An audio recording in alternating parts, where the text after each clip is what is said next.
I nearly started the outro there. I was just going to go, and I have been Firebolt. Fucking hell, that went quick, didn't it?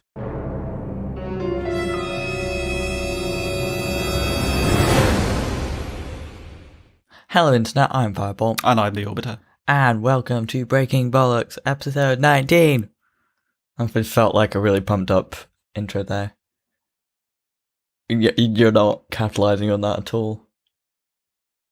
I'm just trying to make you feel uncomfortable. You're doing a brilliant job. We are live streaming this like we did last time. For people on the stream, if you're confused as to why there's no episode 18 and this is episode 19... Because we haven't edited it yet. Yeah. That's not out at the time of recording, which is 24th of August. It is already out in its uncut version on Patreon. Yeah, plug that shit. But, Right. This is going brilliantly already. Follow up. I've got something that links in with our topic that I'll talk about later. Let's do a past topic as well. Go on then.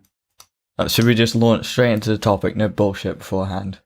I think it's a bit late for that. No PNG ping debates. I think it's a bit late for that. It's already too late for that, yes. Yeah. Follow up, is it specifically for podcast type stuff? Not necessarily. We can... So, I could bring something up re-game night then. I suppose, yeah, you could bring up channel news. Okay, so, game night. I don't know what this is about. I have been... a multitude of times I've been accused of accidentally cheating. Yes. Accidentally cheating? Yes. Is that what it is? Yeah. And had to pay the price for that. Oh, I know what's next now.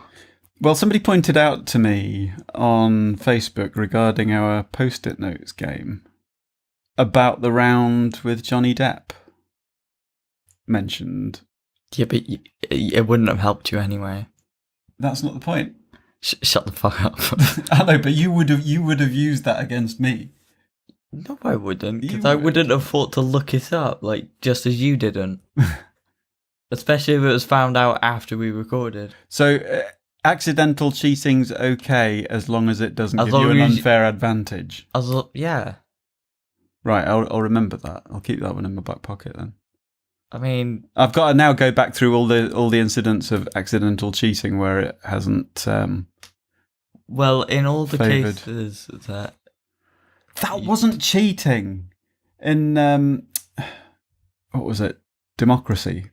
Political animal. Political animal. Democracy was Democracy Free was a co-op, so you couldn't exactly cheat. Right, yeah. Apart from just being a politician. Yeah, in that one, that wasn't cheating. I just played the game.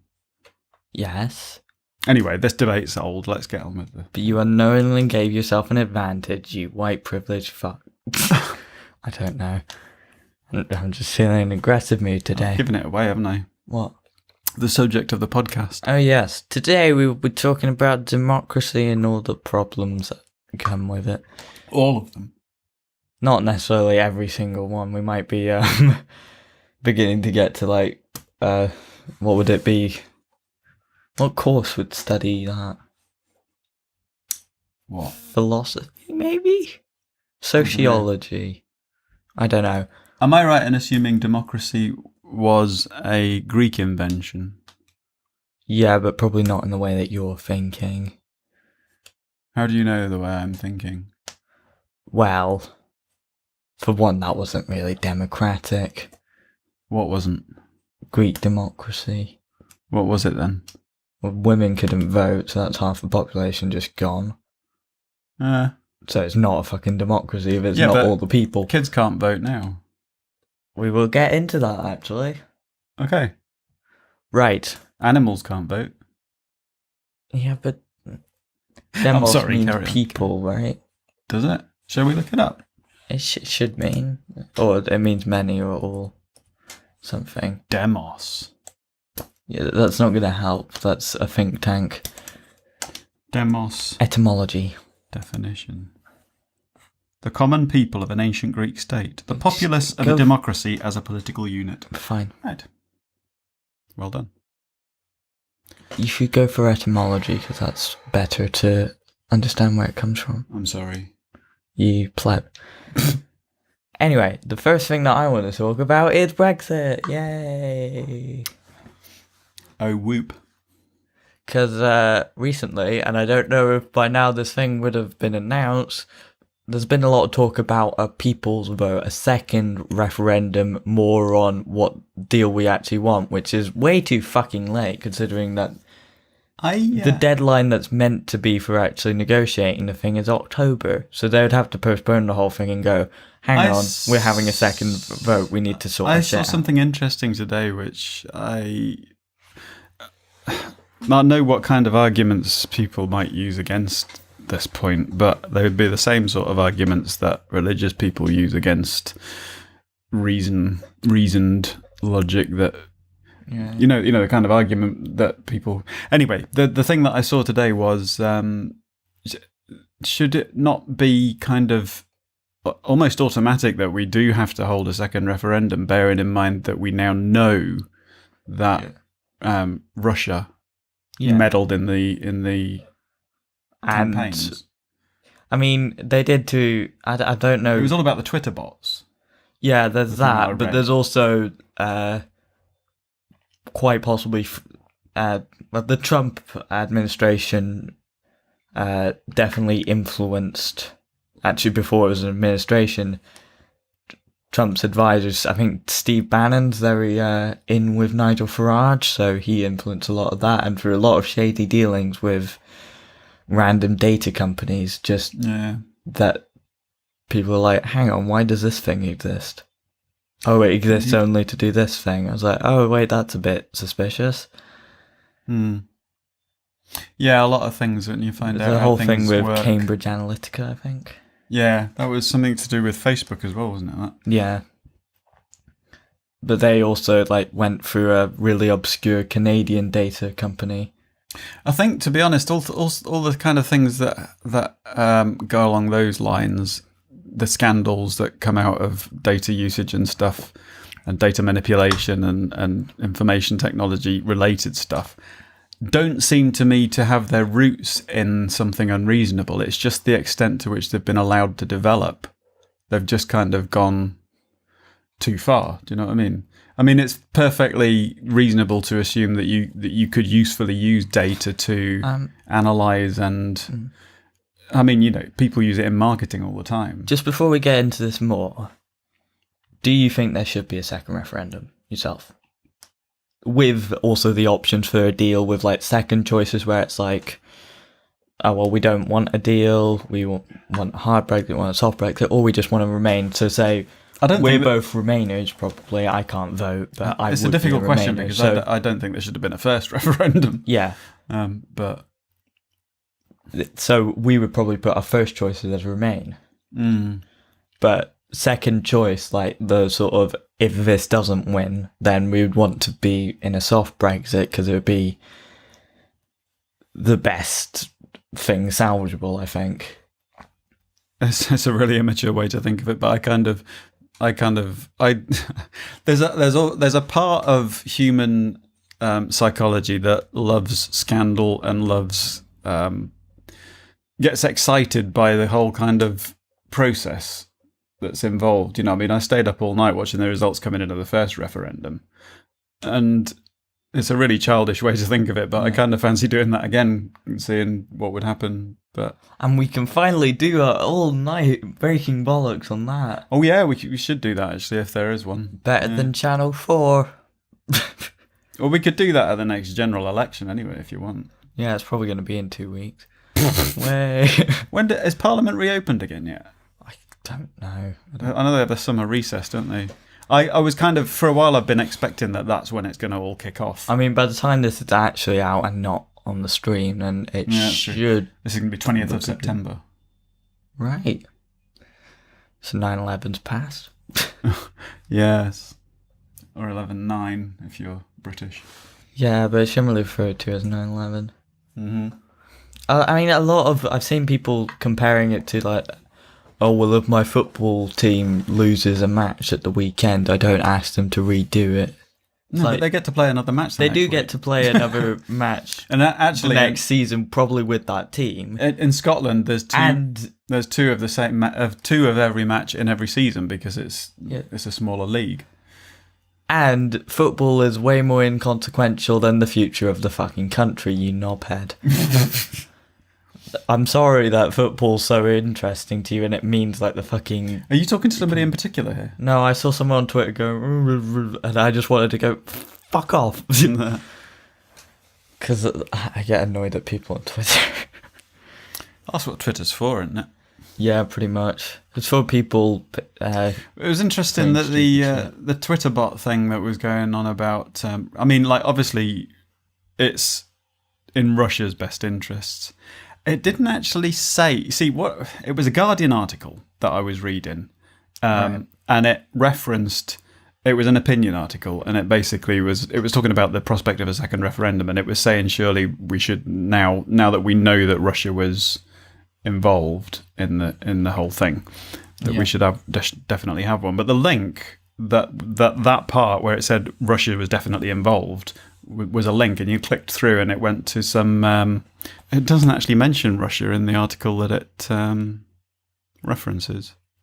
But anyway, it referenced... there's evidence. There's evidence been unearthed that there was a massive Twitter bot campaign. Yeah, it doesn't actually mention that came from Russia, but the tactics employed by that Twitter bot campaign, they can't actually influence, because they were on both sides. The Twitter bots. What they think that they were trying to do was to raise the polarization of the debate, basically, because you get that bubble effect where you're just strengthening the argument on both sides, so you're turning a country against it. So you can basically get two bots arguing against each other just to make it appear that it's more divisive. Well, no, and make people think of the other side as worse. It's more wide-ranging than that. I mean, it's like hundreds of thousands of bots that are programmed to respond to each other and to members of the public, but basically to follow each other's kind of prompts and raise the fever pitch, if you like, I suppose, of debate. Not specifically to argue against someone's position on Twitter, but more to, I suppose, stoke the fire of their point of view. But that's not the only... I mean, if we have a referendum, there's bound to be bots influencing that as well, because there is in pretty much everything now. That's age of the internet. It's kind of hard to... We've got a bot on the chat right now. Exactly. I mean, it's not actually posting anything. Cause... No, but it will. If somebody follows, it'll welcome them. But it's not posting, like, die scum, something like that. Not yet. Not yet. I would possibly think about going with somebody else other than Stream Elements if it started doing that. Yes. But the other reason I feel like this cup's too big to put strong coffee in, but carry on. Is how the negotiation is going is just... It's being handled with absolute incompetence. I mean, it is a difficult process, but like they've had the Foreign Secretary and the Brexit Secretary leave before that actually finished. Yeah. So now they've got a new guy, Dominic Raab, in. I mean, before the referendum, there was a famous bus, which was saying, we'll send £350 million to the NHS instead of the EU, which the campaign itself couldn't back up. It doesn't actually have any control over that. But they've now said that they're going to fund things like that using taxes on Facebook and something else. Can't remember. And pay the BBC licence fee as well. Now, they're saying, oh, don't worry, we might not run out of sandwiches. It's like, the tone there has dramatically shifted. We're stockpiling medicines just in case, and they're publishing booklets for how people can cope with a no-deal Brexit, because it's seeming like a very likely option at this point. Not necessarily even an option. I think a lot of that is negotiation tactics, trying to make it look to Europe like we're prepared, and we would go through with it. We're fucking not. It's very fucking obvious to anyone that has two fucking eyes and ears. I get very angry over this. Sorry if I'm raising my voice a little. Whatever the fuck that voice is. It's gonna be a very interesting few months, I think. Why do we put so many twats in charge? So either all... Well, there's only one explanation for that, is that there are so many twats. Yeah, we need Generally. to educate people better on politics at like early stages, I feel. Because Is that not what you're doing? What we're doing? well, I pay attention to the news. Other people my age probably don't, and when you were younger, you've had even less information to access. Like, you couldn't get your news from social media. You had to watch the 6 o'clock news or whatever it was. Yeah, it was a BBC or ITV, basically. So now we've got like all the newspapers, which hundreds of different news channels, probably. yeah, All the satirical, like late night stuff that does have a comedy spin on it, but also tells facts. see, the equivalent of that back in my youth was stuff like Not the 9 O'Clock News, Rowan Atkinson and all that, but they were basically just... It was almost like, I mean, to me, it was taking the piss, and Spitting Image as well. It was taking the piss out of politics, but it was almost like it was so laughable that you couldn't really take it seriously. But I think the difference with the satirical kind of chat news stuff like This Week Tonight and Last week tonight. and the Daily Show and stuff like that. I mean, they're more American sort of based, but you get British versions of the same kind of But thing. they do tell the facts, and They do have a serious side to them that Yeah. you can... although I think John Oliver, the guy that does Last Week Tonight, which I quite like, he has said multiple times that he doesn't think of himself as a journalist. Despite winning awards on journalism, he said, Yeah. I'm not a journalist. This simply shows how bad actual journalists are doing at covering shit. Not those words, but roughly that. But then it's a similar kind of thing with politicians, isn't it? That a lot of people recognise that actually the best politicians are probably the ones that don't want to be and don't see themselves It's like as politicians. Hitchhiker's Guide to the Galaxy. President? Well, not president, but the ruler of the galaxy, whatever the actual term is, should just be someone that doesn't want to be. Yeah.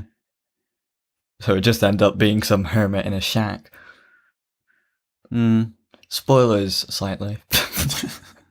It's the other thing as well, is I was thinking, and I mean, we kind of slag off politicians at the top and that, but I'm just trying to imagine what that job is actually like, because it's not a question of making all the decisions that they make and doing all the negotiating they do and all the politics that goes on as in a world as we know it, because the world that they inhabit is obviously completely different to the one that we live in every day.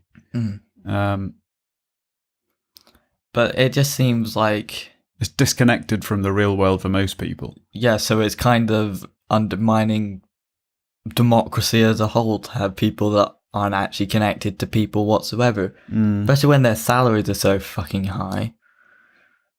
Yeah. Disproportionate to the... I think I said this in... what was it? Our Euro Truck road trip. Politician salaries should be the same as the average income of their country. Yeah, that would... It would incentivize them actually upping that for their own benefit and for everyone's benefit. And surely as well, that And would would mean also- that it would be much more beneficial to them to raise the income of the entire population by £1 rather than one person by £1 million. Yeah. It means 65 extra £1 million there. And if you go across all the MPs, which is like 650, then you do a bit of maths and you arrive at a thingy. An extra £100,000 for each MP of a pound rise for everyone in the country. Nah, it would be different because it'd be average, not accumulative. Okay. I don't know anymore. In summary, politicians are a bit disconnected, I think. I mean, it's just the sort of shit that they say. It's like, you don't know. Have you ever lived like this at all? Have you ever even seen a poor person? Or do you just kick them off of Westminster, which I'm We can't all be like that. I mean, some of them must come from, must have climbed the social ranks, if you like. And most of those are in the Tory party described as social climbers. Well, there's a difficulty with that. And in the Labour Party are just generally good MPs. There's often referred to something like the Eton Old Boys Club, and Eton and Harrow are the two sort of big public schools. That kind of tend to generate people who are probably going to find it a lot easier to get into politics. Not everyone from Eton are assholes. I mean, like Eddie Redmayne from Eton. Yeah. And he's, as far as I can tell, a nice person. I don't really know him personally. You don't really know him personally? You just pretend to? No. But I don't think he can be quite as bad as David Cameron and Boris Johnson.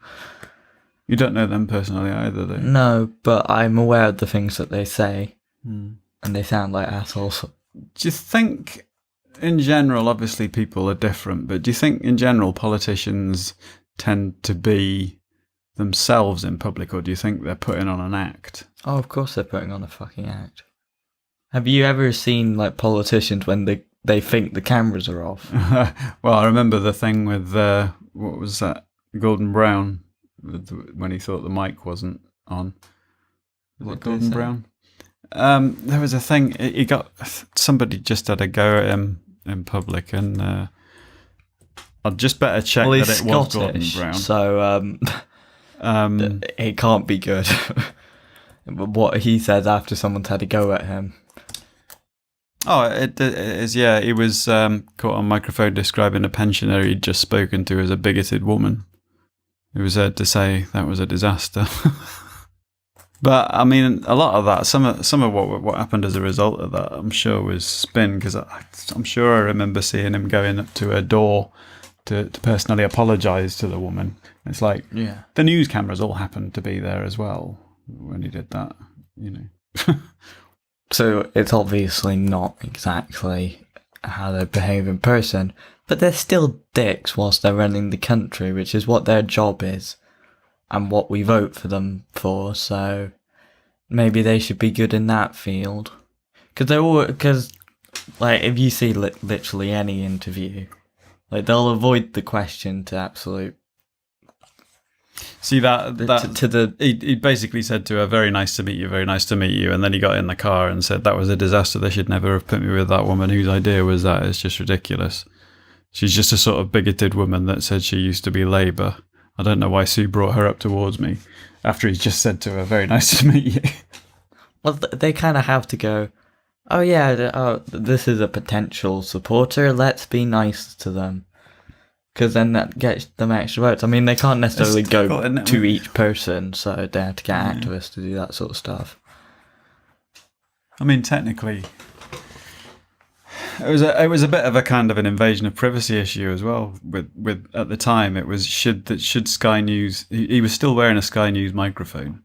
Should they have been allowed to make that public, because he wasn't aware that he was still being recorded? And technically it's against the law to record someone without their consent. Yeah, but I feel like public figures that doesn't happen for. That's the argument. But how far does that go? Because then you get things like what happened with Clinton, and whatever you might think of him as a president, he basically... I was a little unsure of why she went on there, because from what I understood, it was just an affair, and what he actually got done in for was perjury. Yeah. And then left before he could actually be impeached. I'm not sure about the details of the end bit, but yeah, he basically, because he categorically stated that he didn't have an affair with that woman. Yeah, the famous, "I did not have sexual relationships with that one." Yeah. I don't know. Yeah. I can't do an American accent very well, nor a Clinton one. But I just wanted somebody to come out and say, "Look, we don't care. Yeah, it's their Are you good at leading the life, country or not?" That's all that matters. I mean, like, that's for him to deal with on his own, and it might say a little bit about his judgment. Yeah, I mean, I don't condone having an affair, but it's like, it's got sod all to do with... I suppose it's people question your integrity, Yeah. then, don't they? But I did hear a couple of people saying, "Oh, it was sexual assault or something." It was like, was it? I don't remember. I thought she anything. gave him a blowjob. Yeah, I don't know. It might have been like I mean, I suppose you can force somebody to do promising that sort of certain thing. things like promotions and stuff, which is bad because it's I think a form of coercion. It's definitely I think sexual harassment. But I mean, it's difficult to sort of work out how much of this is based in reality, because you see so much intrigue and stuff going on with a lot of the there's political so much- series that you see. It's like, she could have been put there by his opposition to bring him down. Yeah, but You then don't- you get into like ridiculous levels of I know. people what I mean. just planting scandals everywhere. It's like, Yeah. okay. You just get like sort of just. Do you mind? We're having a serious discussion here, and you just have to lower the tone. That's what I think. Right.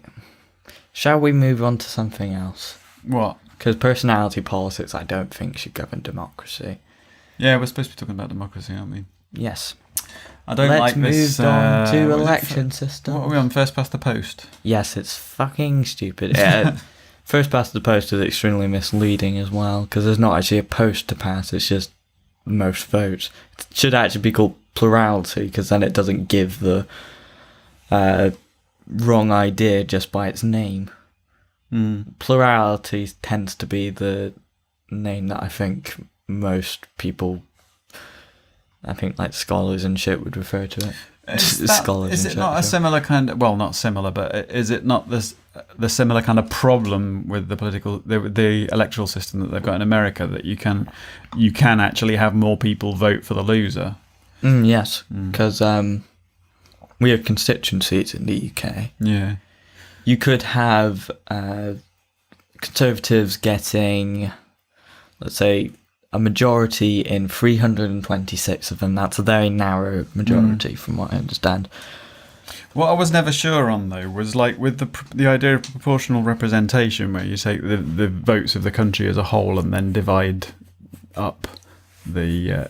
how do you determine which constituencies get which party in their local... Well, complete proportional representation isn't based on constituencies at all. It's based on national. Yeah. So you just have local councils then? Yeah, you'd probably still have that for local government. But say, I think in the last general election it was like 40 or 39% voted for the Conservatives. Right. You can check that if you want. How Britain voted at the 2017 general election. Right. Here we go.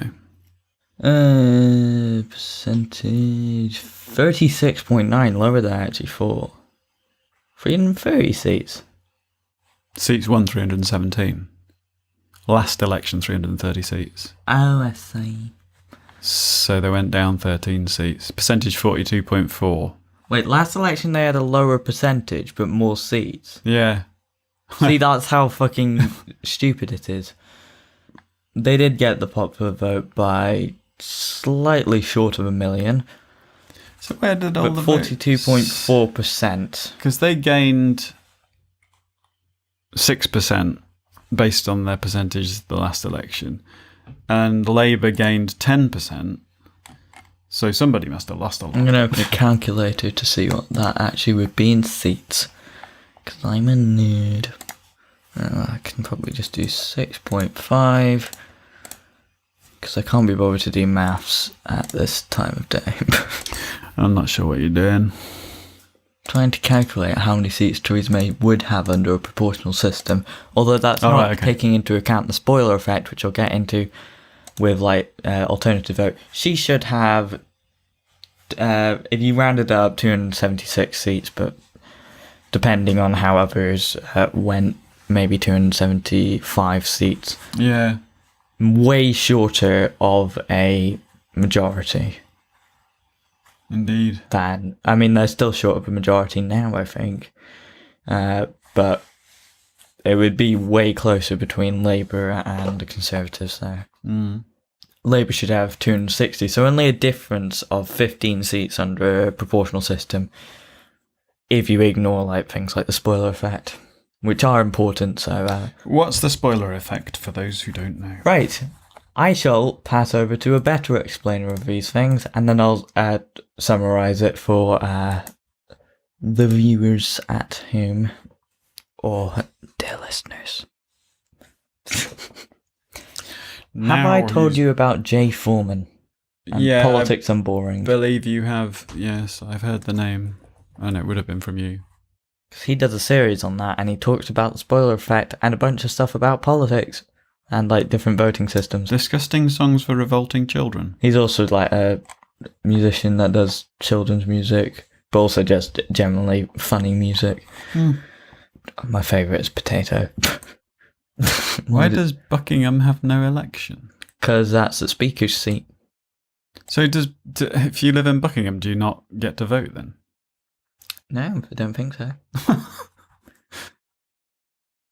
This seems a little odd. What is tactical voting? This will be it. Summarise it then. Right, so in first past the post, you vote for, a lot of people will vote for a safe option just because they don't like the other party more. Because really, in some places, the party that you really want to get in really doesn't have a chance. Like, I would probably vote Green if they had a chance anywhere. But they really don't. They've only got a chance in Caroline Lucas's seat, and probably will until she's not a politician anymore. As they might get a chance elsewhere, but it's very unlikely by the looks of it. Which forces people to vote for either Labour or the Conservatives, and then some people are more likely to split because there's less, I think, smaller, more right-wing. It's kind of hard to say. But it ends up splitting the vote. So, say somewhere where loads of people would like Liberal Democrats to get in, but thinking, well, they're a third party, maybe not even third party anymore, probably fourth. It comes down to, well, what side of centrism am I on? Do I go for Labour or Conservative? Now, some people will break that and go, well, I'm just going to vote how I actually feel, which is why you get people voting for third parties. Yeah. Which isn't entirely pointless, but it doesn't have much of an impact on actual older parliament. I get and the more I kind of become aware of the electoral system, the more likely I feel that I would vote for my second choice, because they're more likely to present a challenge. Choice would be Labour for me, right? Although that's not static either, you know. Yeah, I would say there's less of a gap between my first and second choice now than there used to be. Yeah, because Labour's become more left wing with Jeremy Corbyn. Because before it was, I think the Red Conservatives would be what I would call it. Which is weird, because I've always thought of myself as sort of centrist. Yeah. So for a time, Liberal Democrats were the left, really. The main left, yes. Yeah. Because in 1997, when Tony Blair got in, that was what you needed to do to be right at that time. Not right in actual policy, but right in economics and social policy. Right wing. So when was the last time we had an effectively leftist government then? Possibly Harold Wilson. And how long ago was that? His government ended sometime in the 70s. Right. It would have been the 70s, because we had Thatcher. I remember there being a lot of problems, and then in we had John Major. 70s with general strikes and stuff like that. Then you had New Labour, which was just basically Red Conservatives, as I said. And now we have Conservatives again. Yeah. So we probably haven't had a properly left government until, since the 70s. Things, I mean, it's difficult because I was so young, but I do remember there being a lot of stuff about like rubbish piling up on the streets because there was general strikes and the bin men weren't collecting rubbish and stuff. And before that, I believe Clement Attlee, who set up the NHS. Yeah. So some of the Still things, some of that left. yeah, it's being. I mean, the Tories are gradually trying to privatise the NHS, I think. But the other voting systems which are much better. I mean, there's a huge amount of them, but I think most of them are much better. So I'll go through them in, shall we go favourite to least favourite as a proper vote? Okay. Right, so my favourite is single transferable vote. Right. Shall I explain that? I think you should. Okay. So it's a more I kind of know what it means, but it's a more proportional system that works in constituencies. yeah. Basically, what happens is you do the numbering your candidates thing. I think that's the one that they do use for something in Scotland. No, they don't use single transferable vote in anywhere except Ireland and possibly somewhere else. We do a 1, 2, We 3 use system. AV, All right. Okay. alternative vote, which is the numbering system, but out of that only comes one representative MP, whatever. Right. Okay. So carry on. Which with is your less explanation. proportional of people that actually want that person in. Yeah. Carry on with your explanation of single transferable vote. So you would have that could be probably about 3, maybe even 5 representatives, MPs per constituency. Right. So From different parties. yeah, Yeah. possibly you could have multiple people from the same party if Right. there was enough people, which allows you to have multiple candidates from the same party getting multiple MPs in from that constituency, but also while that actually being proportional. Yeah. And it not splitting the vote between two of. I mean, if you had 2 Liberal Democrat candidates on your ballot, like you don't know that much about the 2 of them Right. unless you've researched them heavily. In which case, you're going to get a split between Liberal Democrat voters going for one candidate and going for the other. Yeah.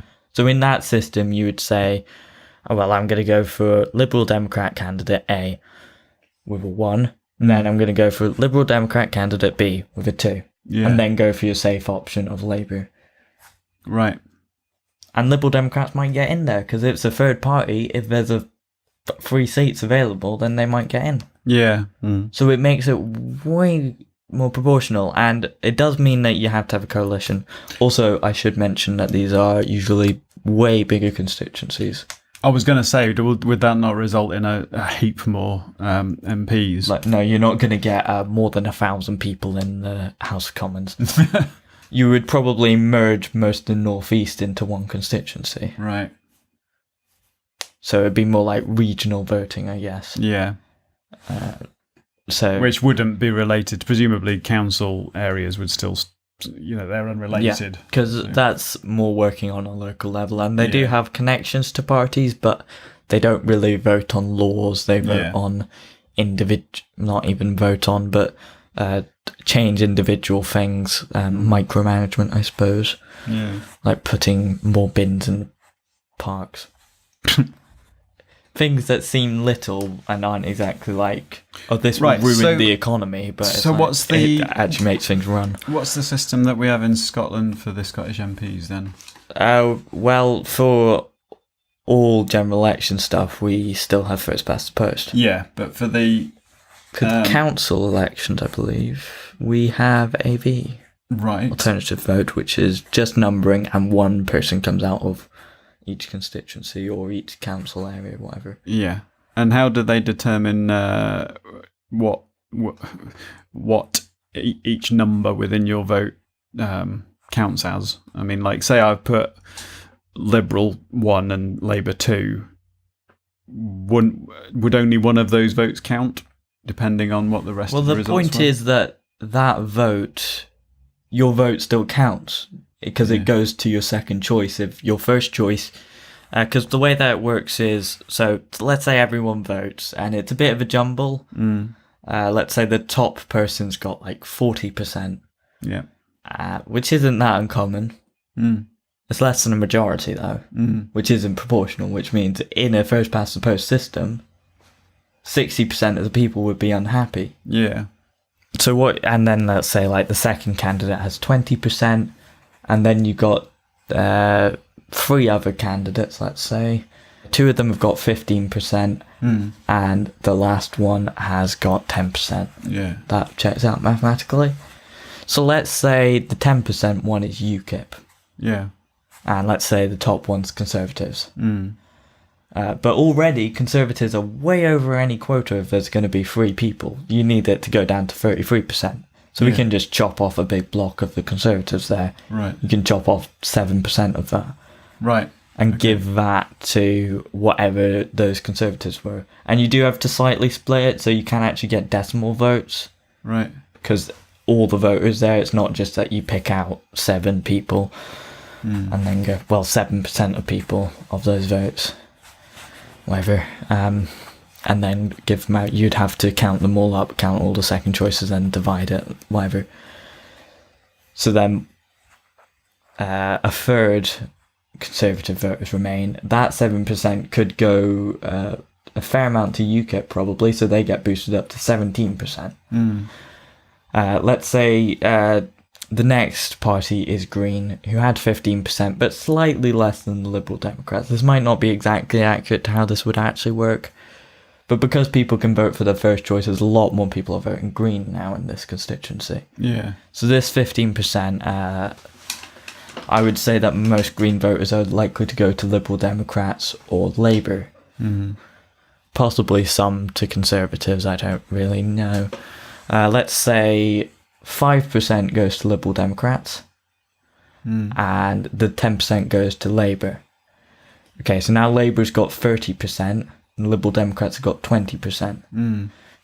So UKIP's remaining 17%, that can't actually be used on the Conservatives. So they might have just filled in all the options, like gone up to 5 choices, or they might have just gone 1, 2 and then left the ballot. So some of those will end up becoming non-voters, which should be counted because it's a good measure of what's actually happening and how many people are actually happy with what the government's doing. Yeah. But since the Conservatives have reached their quota, they don't need any more voters. So let's say about 5% of them, and some of them have been carried over from the overbite of the Conservatives, I guess. Yeah. Overbite, whatever. So some of these are the Conservatives' second choice, which might be Liberal Democrats, so they get a big boost there. Let's say that's 7%, and the remaining 10% go to abstaining. Meaning that you've got 10% abstaining, you've got 33% Conservative, 27% Labour, not 27% Labour, 25% Labour, 27% Liberal Democrats. You got Labour, Conservative, Democrats there. And that's way more proportional than just the Conservatives having that. Yeah, yeah. In that system, most people are happy. Yeah. There are only 10% of people that can be pissed off. And that a lot of those would have voted for Conservatives anyway if they weren't so popular. So it doesn't punish people for voting for popular candidates either. My brain's fried now. Yeah, there are way more. There's also mixed proportional representation. Right. Which sort of works as a mixture of local and national stuff. I think CGP Grey will explain it way better than I can. And with helpful diagrams, so I shall pass over to him for this one. Oh, there's a way simpler version of looking at that alternative vote, or, I mean, you can't have single transferable vote in that case, but the alternative vote, how that actually makes sense in normal everyday life. I'll summarise it rather than watching the video because it's fairly easy to summarise. You got, let's say, 5 people, 3 of which are carnivores, 2 of which are vegetarians. So the 3 carnivores want to go to a steakhouse. Yeah. and the vegetarians want to go to like a salad bar. Mm-hmm. In that case, the vegetarians will starve at the steakhouse. Yeah. Which means that they're not fucking happy. Mm. But if we go to people's second choice, so if they got their second choice, which would be Burger Barn, and I'm just reading off here, Yeah. then more people are actually happy with that. Yeah. Mm-hmm. All 5 people can eat at the burger place because you've got veggie burgers and you've got just There is a bit of a kind of an altruistic side to that as well, in that if you're in a party of 5 people and you know that your favourite place is going to starve 2 of those people, it might not be your favourite place anymore because it's not appropriate. But do you think for your people party. have that whilst actually voting? These are people's friends, but people aren't going to think of friends whilst they're voting. They might think of personal friends, but they're not going to think about everyone in their constituency's troubles. People aren't generally that altruistic, unfortunately. Well, maybe not when you're talking about voting, but In, I mean, if you were going out to eat, then in that example, yes, because we are kind people, I think. But you would get some people that are just like, "Fuck you," because it does throw up an interesting sort of humanitarian issue, though. In that, how many people would vote for the party that was best for them, even if it meant more people in the country would be unhappy? Mixed member proportional representation explained. I found it. Basically, you've got your first past the vote post voting system for local elections, but then on top of that, you've got proportional representation where citizens actually get a second vote. So they get one for their local representative, but then they get one for just the party that they like, and that goes proportionally to make the House of Commons, Jungle Council, whatever it is, as close to what people actually voted for as possible. But I suppose there's 2 different aspects to it, isn't there? It's like when you're voting in a general election, are you voting for a person or for a party? Some people will not really pay attention to the individual people. I personally would be more inclined to be looking at the politics because if I agree with a party's principles, then I would, by definition, trust them to make the right decision about their leader. Right. So I suppose that's why I would think of that mixed system as being still a compromise. The people themselves do make differences to it, but a lot less than what it really should be, I think. Mm.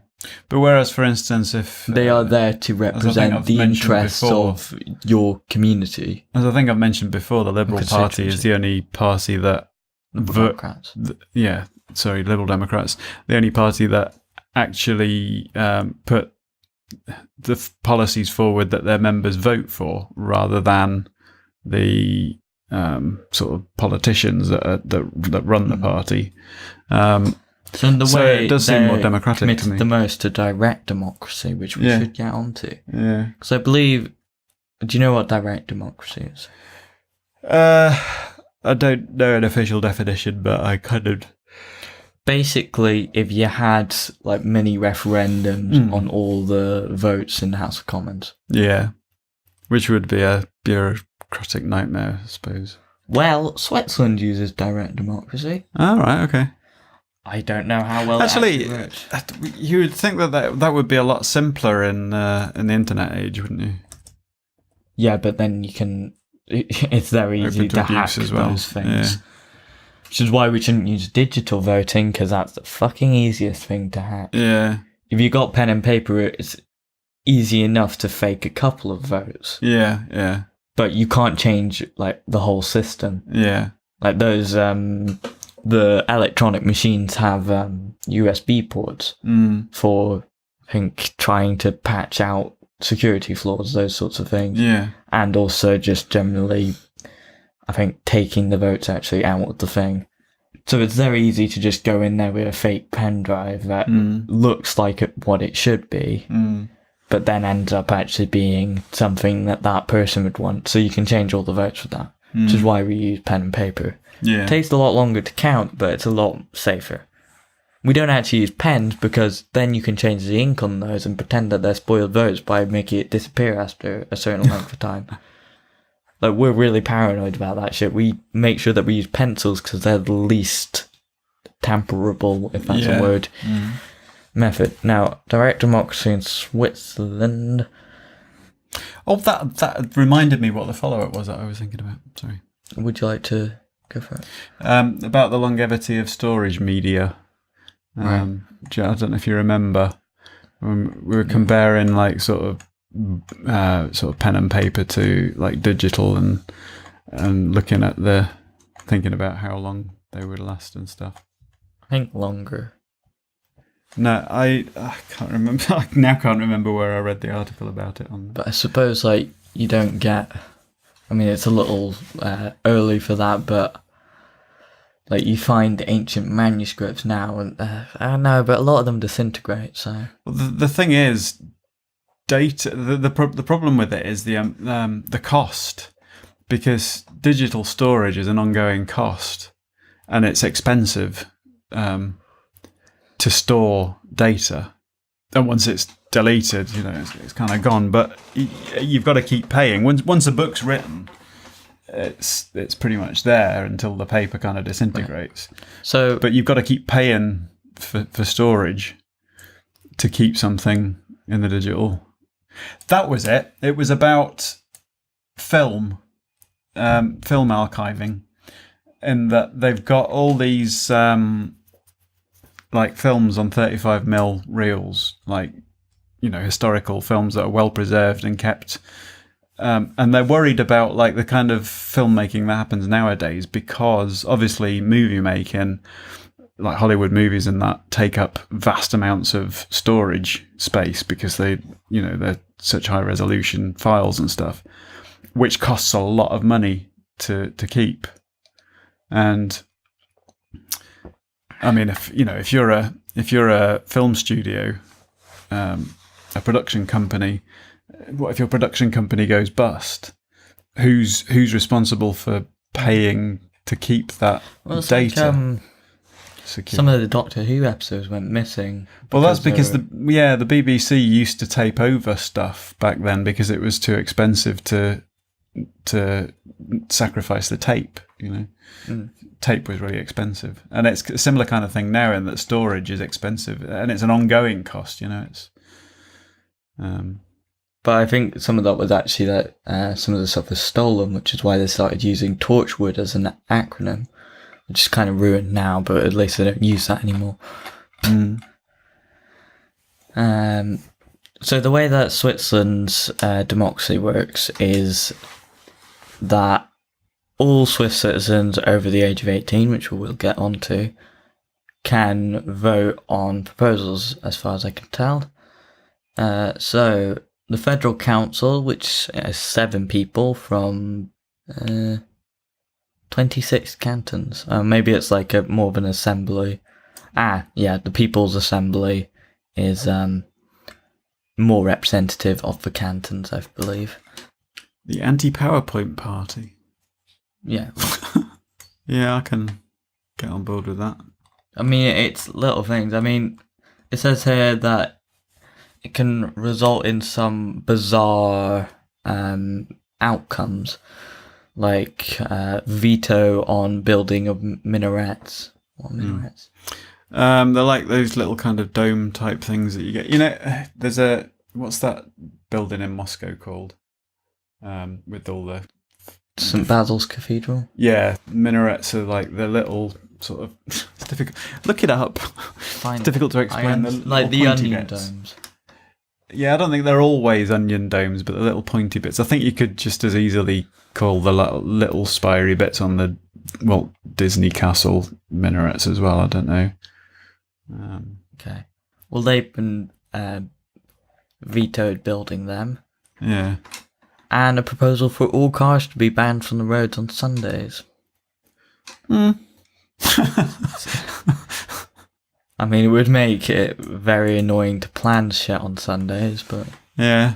You'd have to get a bus. Or walk. Mm. I would expect Switzerland would have a pretty good train system. Yeah, but then there must be a lot of places that are inaccessible by train with the terrain. But I think 4 referendums, up to 4 referendums a year, people's votes, popular votes, and the Federal Council, made up of 7 people, decide what those are beforehand. Currently, all of those have been fixed until 2034. The dates, won't not be long the until our video schedule's up to then. That wouldn't surprise me in the slightest. God, how old will I be then? Fucking 36. 31. 30. Yeah, sorry. 31. 31. Yes. You're Nearly as old as me now. No. This has been really serious. Do you want to make some fart jokes while I look this up? Look what up? I want to inject some fun into our... Okay, let's have some fun, wacky democracy times. I mean, you could just look at world politics right now. Wait. I don't know. Okay, quick. Other voting systems, now that I've explained that, will be way quicker. Go on then. So, proportional representation, just basically take a percentage of the national vote and put that to seats as close as possible to what the actual thing is. Yeah. Very simple, very proportional. Although it does still... No, it doesn't have the spoiler effect. Might actually be one of the best ones. But it doesn't have local representation, which is one of its main fall downs, because it means that people in...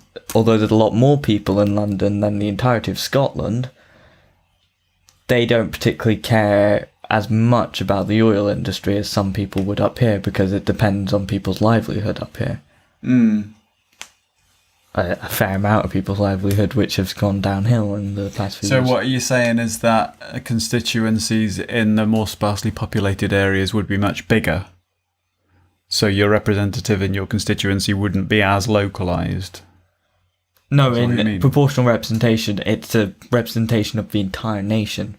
So right, so there's nobody allocated to constituencies at all? No. Right. That 42% from the Conservatives, everything would be on a party list that they put out ahead of time. With Theresa May probably being like right at the top in case they get like... In that case, I can see more sense in less that than mixed... 1%. Mixed member proportional representation. That one, yeah. I can see more sense in that because I can see the... I didn't realise that... Because I with proportional representation, I always wondered how they allocated which MPs to which constituencies. There aren't any constituencies. Right, that makes more sense now then. I mean, there might be more regional things, like Scotland having its own things. With, the Scottish Parliament. And Ireland and Wales too. I suppose that kind of makes sense because you could see how difficult it would be if the majority of a particular party's MPs were a majority of a particular party's votes came from inner city areas. They're highly densely populated, so yeah. I mean, Labour's votes probably more come from city areas. Rural voters are more likely to vote Conservative. Yeah, I would have said except in Scotland, but then the last election happened. But you'll find more Labour voters concentrated around multicultural cities like London, Edinburgh, Manchester, Liverpool, York. Not actually sure about York. Leeds, definitely. Yeah. Even Glasgow, I think. Glasgow is sometimes a little bit weird with that. Although nowadays it's mostly SNP or now Conservatives with the last election. But I think that was not entirely sure. It sounds weird that because I think the SNP lost a lot of ground because of the whole prospect of another Scottish referendum thing, and people didn't like that. But I am still quite surprised that so many went to the Conservatives. And I wonder whether or not some of that is more to do with carrying out Brexit. You know what's funny now? After Brexit, like before Brexit, like because of the Scottish referendum policy, I was like, this is going to be bad for Scotland in general. So let's just not vote for that thing. But now it's like, well, Westminster and English people aren't making the best decisions for. Well, what occurs to me? What occurs to me is that whatever happens now with Brexit, I feel like there is no good outcome because the population is divided down the middle.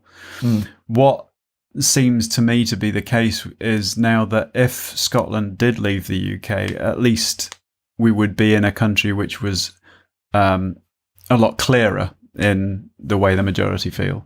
So it would be less divided. On a lot of issues, actually, because slight follow-up, I think it's... And in some ways it would be better for England as well, because England would be less divided. England and Wales would be less divided. A new report by Humanist UK believe now 60% of Scottish people are non-religious. Yeah. There is a big difference between Scotland and, I say, England. You kind of got to lump Wales in with England, haven't you? But yeah, because it's mostly the same legally. I mean, Northern Ireland's a different kettle of fish altogether. Yeah, Northern Ireland's a bit of a mess. To put it simply, I don't know if they have a proper parliament even now. Yeah. But there was a whole thing about different parties promising votes to other people, and that kind of went all tits up. So all the other parties, there's like 4 main parties, 2 of them just didn't get any seats, and now it's just Sinn Féin and DUP. I don't know much about Northern Irish politics, but that's my take on it. But it's a lot, I think, is a lot of what is going to happen in UK politics, I think, is just waiting at the moment to see what happens in the next 6 months, 7 months. Because the outcome in March is nobody knows what the effects are going to be long term, but there's nothing to react to yet. All right predictions. Well, there are things to react to now. You know, the pound dropping. The fact that prospects aren't looking good from the way negotiations are going. Nothing's set in stone or fixed yet. Once we get past the deadline day, if you like, but a lot of businesses have already pulled out. Yeah. The effects have already been felt. Even, I mean, like, I take it you got the text I sent you about how much extra our holiday has cost. Yes. We were having a discussion yesterday morning, I believe. I didn't quite understand what you were asking me because we've booked different aspects of the holiday at different times. But if you take all the ingredients of our once-in-a-lifetime trip, if you like, and put them all together and then assume that we had booked those before the referendum. It was £1,500 to £3,000 extra. It's hard to get an exact estimate, I think. Yeah. But it's definitely over £2,000 difference. A lot. And that's this holiday. I mean, I mean that's a lot. Keep in mind, simply because it's a once-in-a-lifetime holiday and we're spending a lot of money on it. That's a lot. When you're talking big businesses, they're dealing in much bigger amounts of cash where that will make much more of a difference. Well, I mean, was it Tenerife when we went there? It was just a few months after the referendum. What percentage of the total cost of that holiday is? What percentage 20%. 20% of that holiday is just the Brexit shit. Well, no, extra Brexit shit. You can't 20%. You can't directly link it, but that's the difference in the exchange rate. Roughly 120% extra. No, 20% extra, not 120% extra. You got 100% of what it actually costs, plus 20%. So 100%, 20% of what we would be paying. Yeah, the pound has dropped 20% against the dollar since the referendum, basically. Right. Which in big businesses, if they're trading like billions, that's 200 million. I did notice one of the things, that you referenced earlier on, you spoke about the no-deal plans. One of the advice things that's on there is that credit card fees are going to go up. Yeah. I mean, the banks are probably going to leave. Jobs are definitely going to be lost left, right and centre. And I saw... Well, Can I go EU to to my- UK immigration is already I want to go to my Twitter because I retweeted it's something. continuing to decline, which is not a surprise. Twitter. Oh, yeah, that's very helpful. Are you logged into Twitter on here? Yes. You follow me, right? Do I? Probably. That's not us, is it? We haven't got 55.2 million followers, No, have that's we? Twitter. You Oh, can't. sorry. We've got 32 followers. Yeah, it's very nice. Considering we don't actually Almost do as anything. much as YouTube. Yeah, we don't really do Twitter. We've got 44 on YouTube now. Yeah, As it's slowly getting it's better. being recorded. Here we go. Yeah, the last thing I retweeted was Joe Morgan, QC, whatever QC. I'm sure means. that's Morm, but carry on. I don't know. Things Brexiteers say will cause social unrest. A Democratic vote for Remain. And then things Brexiteers say won't cause social unrest. Food shortages, job losses, medicine shortages, declining real incomes, forced cuts to public services, and greater risk of terror attacks. Mm-hmm. Yeah. I mean, whilst that is just preparing, like, that's a bit much to go, oh yeah, it's the people's vote. We're taking back control despite losing control of most things. Yeah, I suppose what's it's taking it a level further though. That see, I think there'll be social unrest whether we leave or not now because half of the population will be unhappy. I mean, it's But probably more swung. all to of these Remain things, now. all of these things like food shortages, job losses, and greater risk of terror attacks, all that sort of stuff, they would be secondary effects, if you like. The social unrest would come from the effects rather than from the actual act itself. Do you know what I mean? Well, there would be economic unrest as well, which causes a lot of that. Yeah. And not having any trade deals, which causes a lot fucking more of that. Like food shortages and medicine shortages aren't just going to come out of people rioting. Yeah. That's going to come from us not actually being able to take in food because we're still shorting shit out. Shorting shit out? Sure.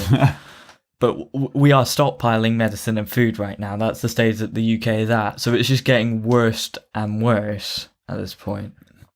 There was a thing, I can't remember what, there was a butter mountain. A butter mountain. Yeah, and there was something else as well, a wine lake. What was the butter mountain and the wine lake? That was something to do with Europe. I think it might have been in the 80s. A supply surplus. Sorry, Government for people interventionism began in the 1970s. We haven't mentioned this, but the Orbiter's shirt might be slightly freaking out the camera, so it might look a bit psychedelic if you're watching this and you're not a dear listener. Yeah, it's basically government interventionism. And the EEC, basically, countries were making too much stuff. And that resulted in the Common Agricultural Policy, by the look of it. Which I think is a pretty good thing. Yeah. I mean, you hear a lot of different arguments from Brexiteers. Some of them are just not even worth thinking about for more than 5 seconds, beyond just coming up with the immediate response of, what? Well, it depends on what your aim Oh, that is. fucking pissed me off. It depends on what your aim is. Because you're not going to change anyone's mind by talking like that. If that's what you want to do. So, I mean, I'm not exactly trying to. No. It pissed me off on, I think, what's it called? Victoria something. On BBC Derby? Two. Victoria Derbyshire. Is that Derbyshire? Yeah. I think so. That woman. She basically has like a talk show in the morning, and they were talking about the second Brexit referendum, and fucking, I think it's Harris, Lauren Harris? Don't know. Can't remember. She headed up a Brexit campaign, and she was saying, well, they had this NHS doctor here saying, I think I was watching that with you. yeah, because I was getting really irate about it. Because I was just going to go watch something funny for 30 minutes over my cornflakes, whatever. And then I just saw this and was like, fuck you. Because I can get drawn into that really easily. And they had an NHS doctor on there saying, foreign nationals that are NHS staff are being ostracised by patients and I think some other staff because of how this went. Because people think that people being uninformed think that now means that all the foreign nationals have to leave. So I don't know if it's actually guaranteed that they don't have to after. The stupid thing is, though, it's like, do they not realise that there's nobody there to replace them? It's like, what are you going to do? Like, sort it's of, like, oh well, we'll just leave you in a bed to die. All these foreigners coming over here taking British jobs. There's no fucking British people to fill them because they don't have money for university that you're charging for.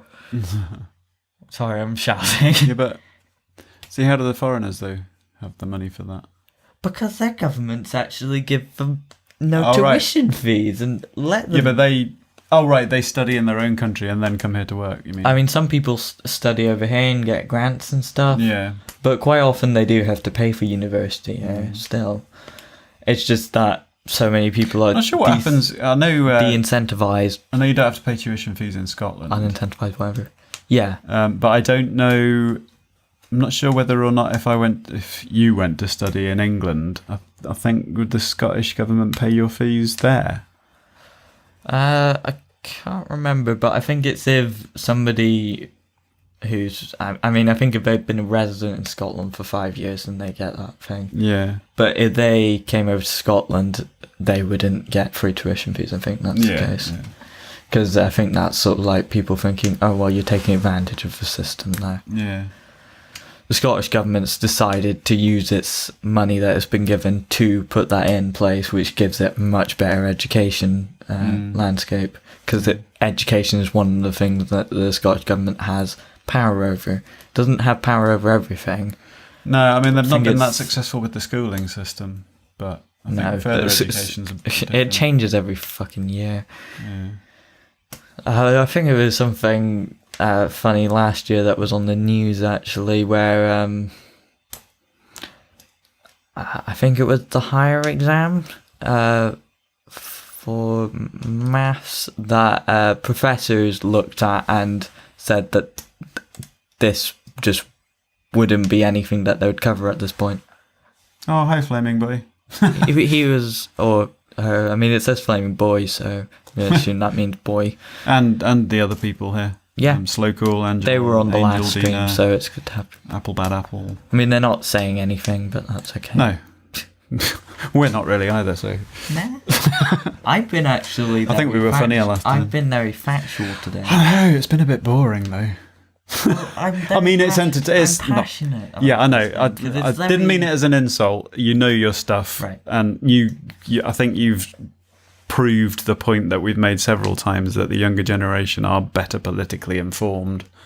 You have to be aware that that's mainly me and a few other people, like from people that I know my age. Yeah, yeah. Like my friend group, maybe there's. It makes me wonder though whether or not when I was at school, whether there was a group then that were better informed. If I went into a classroom with people of my age and just asked random people, what do you think about this issue? They wouldn't have a fucking clue. They'd be able to give things that there must have been people they've heard of my age that were and use some common sense. I mean, I was really tied up with, I had my head in the clouds with music pretty much through my school career. So, but I think the last person I asked about politics that isn't in the group that I hang around with didn't know who the Prime Minister was. Of the UK. Yeah. They didn't even know what the fucking flag looked like. I was going to say but she's First Minister of Scotland, isn't she? Not Prime Minister.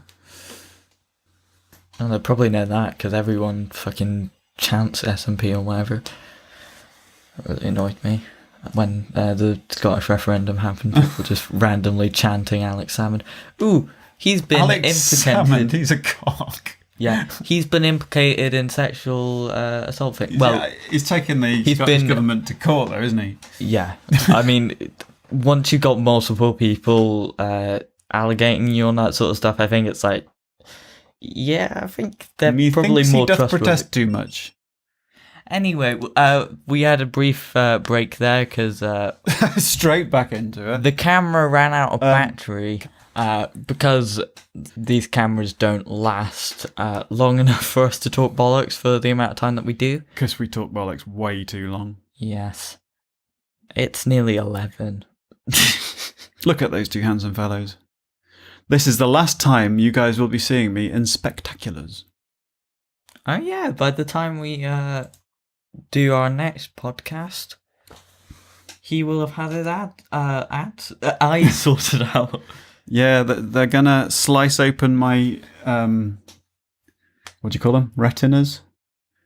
I doubt they're slicing open your retina. No, not retina. Lens. Cornea. Cornea. Slicing open the cornea and The sucking retina's out, like right at the back of your eyes. sucking out my lenses and replacing them with synthetic ones. I shall be, what do you call it? Enhanced. Synthetically enhanced. Be like having a boob job, but with your eyes. Yeah, but they're not going to be any... Like, they're going to be... If I come back and my eyes are like sticking out, be like... Yeah, that's not how it works. If your cornea was that big, then like you could probably punch it fairly easily. And you would, if you could. Yeah, and then your eyes will just crumple into gel and fluid will run out of them. I feel like the people who will have seen the edited version of this will have noticed a distinct change in tone. Yeah. We were in the middle of talking about, I think, Swiss democracy or Butter Mountains or something. And I was saying that it would all been very serious. Oh, and I accused you of being boring, but I didn't mean it as boring. And then the camera ran out of battery and we talked to stream people. And now the stream people are reliving all this again. And we talked about Saudi Arabia and Canada. Sometime we need to just do a Breaking Bollocks, which is literally just sitting and talking bollocks. It's not every time. Well, no. Well, it varies. Sometimes we're quite relaxed, but I feel like this one's been quite serious because you are political about passion. You are passionate about politics. Yes. So it has been quite a serious Why one. we should get on to the next thing, which is why I can't vote. It's fucking stupid. Well, you will be able to in Scottish something or others Now, from next year. Was it on the recording that you said that people my age are more politically knowledgeable? Will I have to go with that again? I think so. Yeah, so, like I said, some people aren't as knowledgeable. So what I would propose, definitely the voting age just all around should be lowered down to 16. Maybe you should have to take an exam. Yes. To earn your vote. Not for people over 16, because then you get something else that I want to talk about. Epistocracy. Epistocracy. The power of people that know things. Yeah, epistles are letters, aren't they? Words don't make sense. Do you expect words to make sense? No. I like the idea of epistocracy. Except it can't actually work because deciding No, because you can only decide if you're pissed. No, epistocracy, no. Okay. You can only decide if you're epileptic. No, you can't decide who actually has that knowledge impartially. Which means that if you had an exam, it would definitely be influenced by whoever set the exam. So how would you determine whether or not somebody could only people vote that other than by age, then? Well, the system that I would propose is having 16 and over. Everyone gets to vote. There may be some special circumstances, depending on how you feel about prisoners voting. I think prisoners should be able to vote. I do. Because they're still human beings and voting should be a human right. I think it's a very difficult... and I think it's a very dangerous precedent to set, to have a society where somebody who is on the wrong side of the ruling regime doesn't have their political viewpoint taken into account. Yes, because then you could just arrest people that disagree with you and say, well, you're not allowed to vote anymore. I mean... In an extreme situation, yeah. But, I mean...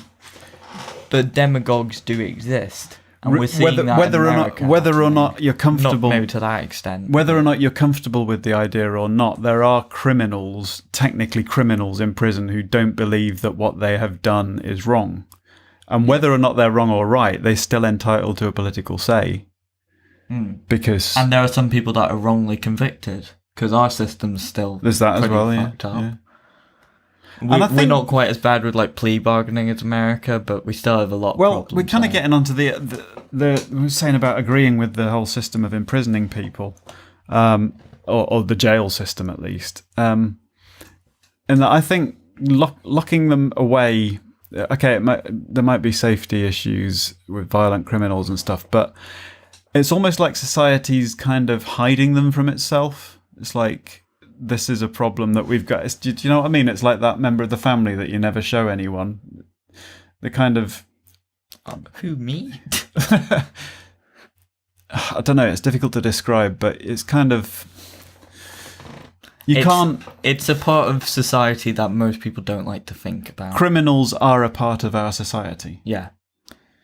You can't just... In our music podcast, I referenced a song called Look at the Elephant, and in that contains quite a lot of controversial message, although I don't know how controversial the actual song was, because I don't know how popular Dan Bull actually is with people that would make a big fuss about that sort of thing. Yeah.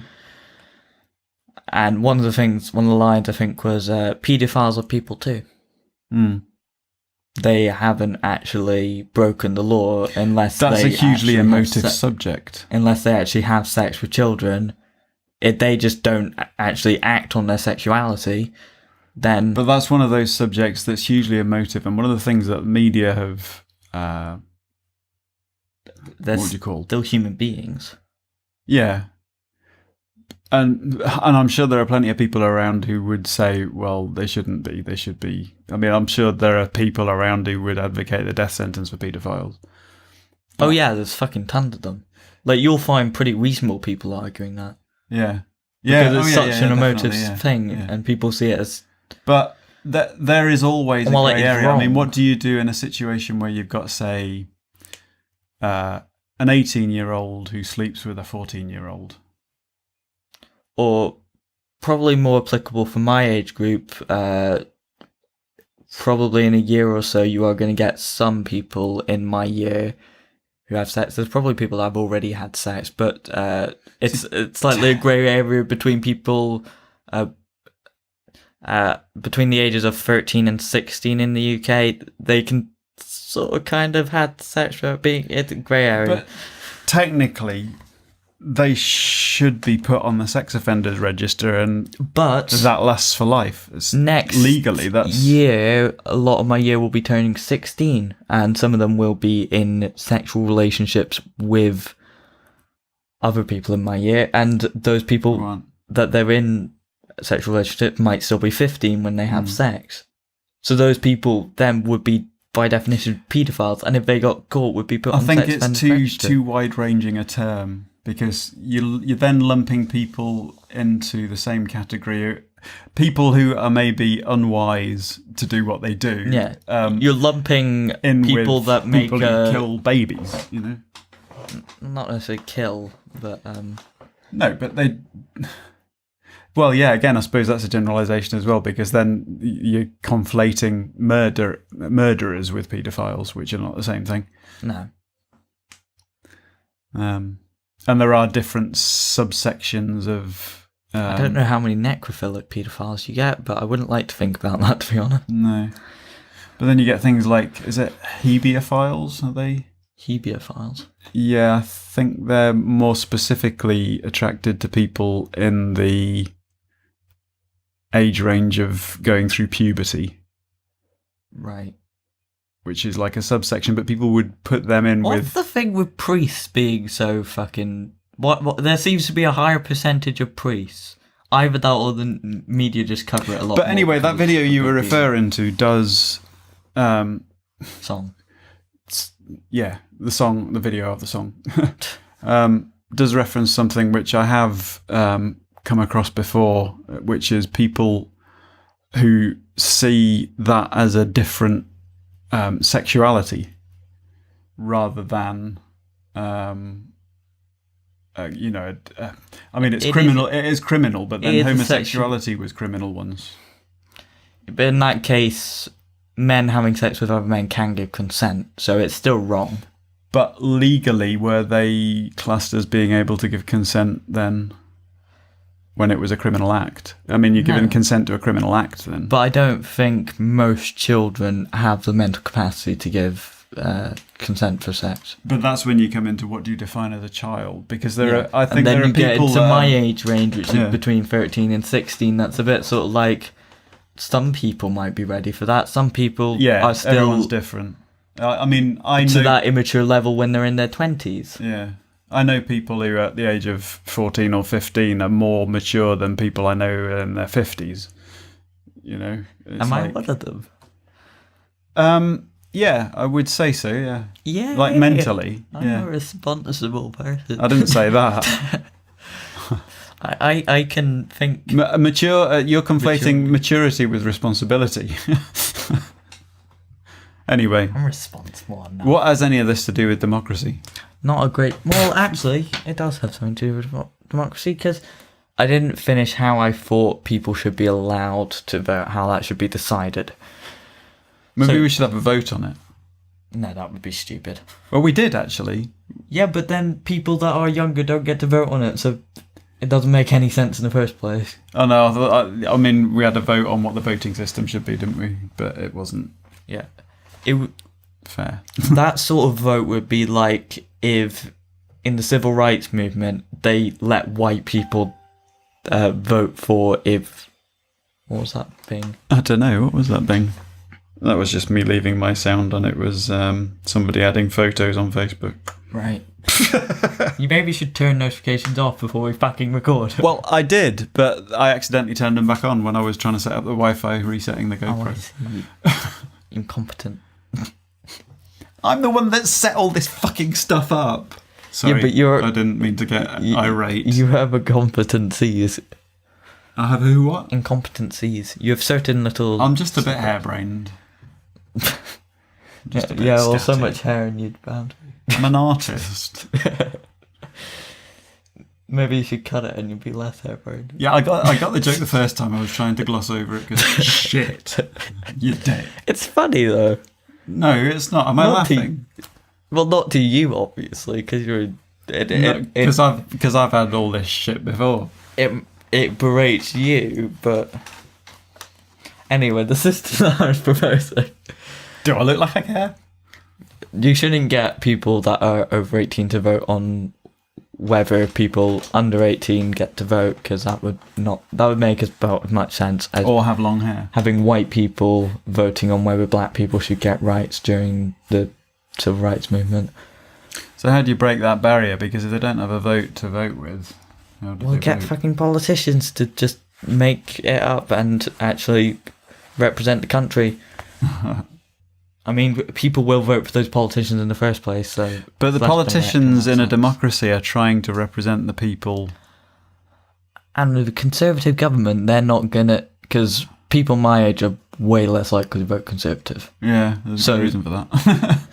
If they let people that are under 18, even just over 16, vote, then a lot more people are voting for their opposition, which could completely swing it to Labour, because there's just so many young people now get out and vote.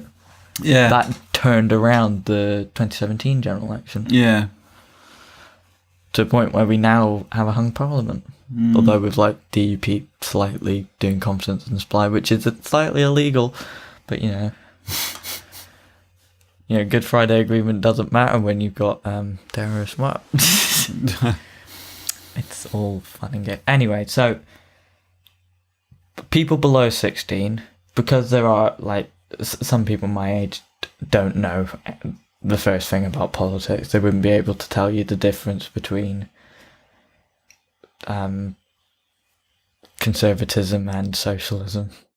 So, yeah, carry on. So there should be a test. Now, this test shouldn't be based on some pre-mandated set quota for this many points of understanding of politics. Mm. It should be set by a sort of average of the public Right. that are over the responsible age. Right. So some of them are actually going to be irresponsible, so you'll get... So the test would actually be taken by the entire population, but the, say, anyone who's of any age that scores over the 50% mark... I mean, you could be 5 years old and technically... Well, not the 50% mark, scores over the kind of average mark of the population, even if they're 3, should get a vote. Yeah, I mean, if a 3-year-old can understand the difference between socialism and conservatism, then good for them, they're a genius. Yeah. But then, like, the child can decide, or their parents can decide, depending on the age. The child should be able to decide for themselves, which I'm pro people deciding shit for themselves. So you don't agree with the Australian model of compulsory voting, then? That's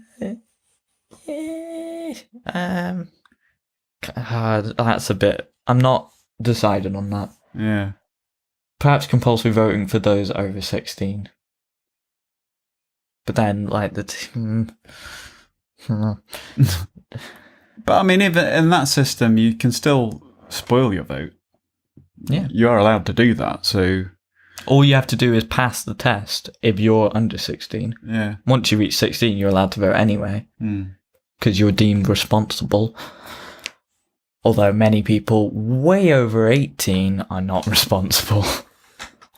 I feel like you're looking at me. You're responsible enough. Am I? I mean... Oh, kind of. Bit more now than I used to be, but... Yeah. But you know... Having kids does that to you. You are politically knowledgeable, more than the general populace, at least. Do you think? Well, I think it depends on who you mix with. Yeah. I mean, if I go down to, I don't know, Morrison's in town, in Aberdeen, it's really difficult not to sound snobby, but, you know, there's a lot of chavs.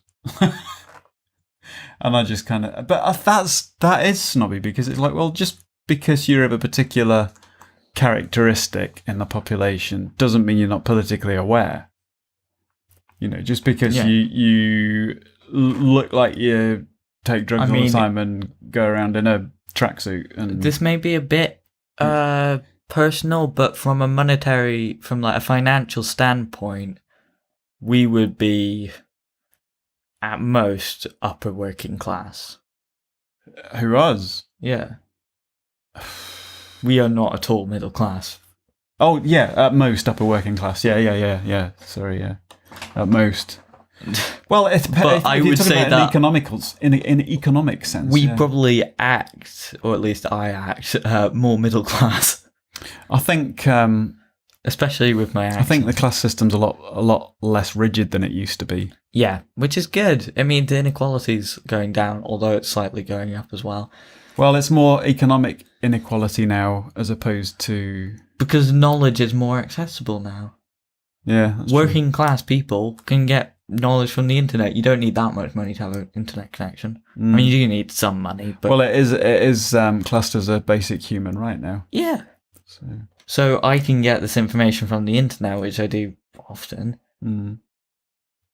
More than, like, if there's some middle-class pensioners that don't actually know how to use the internet, they probably have less information. And actually, you've touched on a good point there, which is very relevant to the wider definition of democracy, actually, because we're talking about political systems and voting Power systems. to actual people, not just the... democratization of everything is pretty much the internet's biggest legacy, isn't it?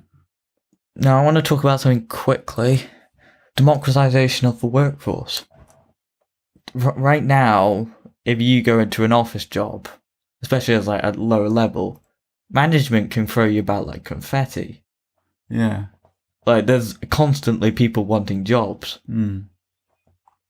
So, like, you don't matter to management that much. If you screw up too much, then they'll just go like, Yeah, you've got to be good at your job. You've got to make your value known.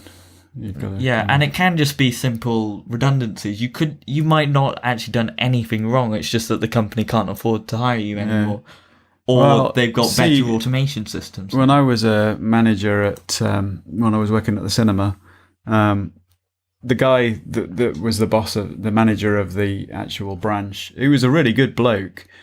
He wasn't advocating this particular approach, but he did warn me that because I wasn't what they call a yes man. Right. And he did warn me that the company didn't like that. If you're not a yes man, the company won't, you won't get anywhere with them. So, I think that's a sign of a good company, though, is if they value their employees' input and don't just want them to conform. But that's society in general, isn't it? So you should have, to an extent, democratization of the workforce, where workers can actually vote for who they think is a better boss. If their boss is an absolute cockhead and doesn't actually boost anything, is actually lowering productivity because nobody likes them and they're all disorganized because everyone's just too busy being pissed at them. That is a very socialist attitude, though. Yes, I'm fine with that. Yeah. It's an extra step along. I'm not saying that it's not a good thing. I'm just saying it doesn't really work in the privatized world of business. Why not? Because you've got shareholders who management are accountable to. I mean, I would create say profit for them, partially. Basically. So, like individual branches of a place would be able to say, well, actually, I think this manager would be best because that possibly even raises. But shit always rolls downhill. Is the thing. Like whoever gets put in place at a local branch as the manager there still has to take direction from higher up the company, from the directors, if you like, who are accountable to the shareholders for making profit. But it's important to realise that some people can manage that sort of thing better and still treat employees well, despite having those. I'm in agreement with you. I think the question that's really at point there is whether or not capitalism is a good thing. I think it will become obsolete at a time. Yeah. I think it's that socialism should become the next step from capitalism, just like capitalism was a step up from feudalism. Capitalism was way better for the people than feudalism, because feudalism was like the aristocracy and they really got stuff. Capitalism allowed just people that, got lucky mostly, but worked hard enough, I guess, in a lot of circumstances. See, that's an interesting thing because and got lucky. Hearing that is but it's better than just having it decided from birth. Is encouraging to me because hearing that from you introduces me to a concept that is quite alien to somebody who was born in the 70s, because you're seeing socialism as an evolutionary step in the political development. And then that should. But let me finish. But for me, that is good, and I like that idea. But it's not what I was taught. The reason that socialism failed in the 20th century is because the 20th century just wasn't equipped for socialism. Socialism works much better in an automated society where resources are less scarce, I think. Right. So that eventually transitions into a post-scarcity economy where we can have communism. So I grew up, which is a Star Trek kind of society. My formative years were very I lived through the Thatcher regime, and that atmosphere treated socialism as antiquated. Because there was still the Soviet Union then. Yeah, yeah. Which was a big red scare. We're going to all kill you all. But people just don't seem to realise that doesn't necessarily equate to socialism being bad. It equates to the USSR's version of socialism, which isn't really even socialism at that point. No, I thought they were communists, but...